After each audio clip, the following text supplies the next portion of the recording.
right, so if you wanted to work in Premiere Rush, let's create a new project. You can name it at the bottom left. I'm just going to call it Test because that's, my usual naming system whenever I'm just showing something.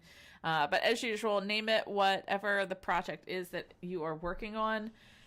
You can see all the file possibilities. So you have your Creative Cloud files. If you had any, it will sync to your Dropbox and iCloud if you're on a Mac, and then wherever you have everything else.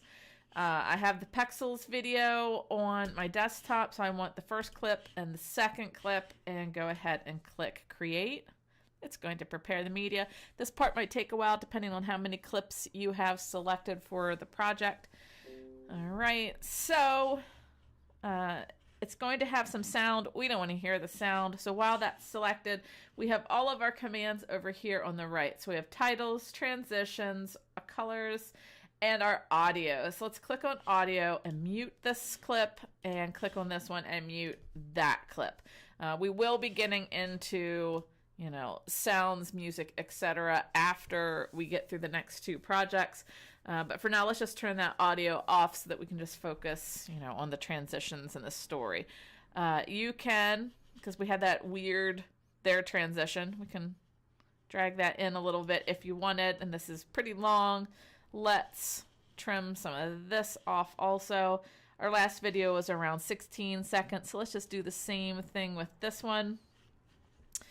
So if you wanted to put a transition in, let's look at our transitions. We don't have a ton to choose from, so let's just cross dissolve.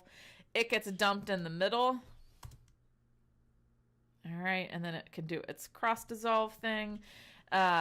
When you are done, share is under the file menu. Go ahead and hit share. Pay attention to where it's going. So if you wanted it on your desktop, make sure that's what you've chosen. I would consider renaming it. So I call this one test and hit export. It's going to put it on your desktop, and when you're done, you can either put the file in Dropbox or go ahead and upload it to YouTube.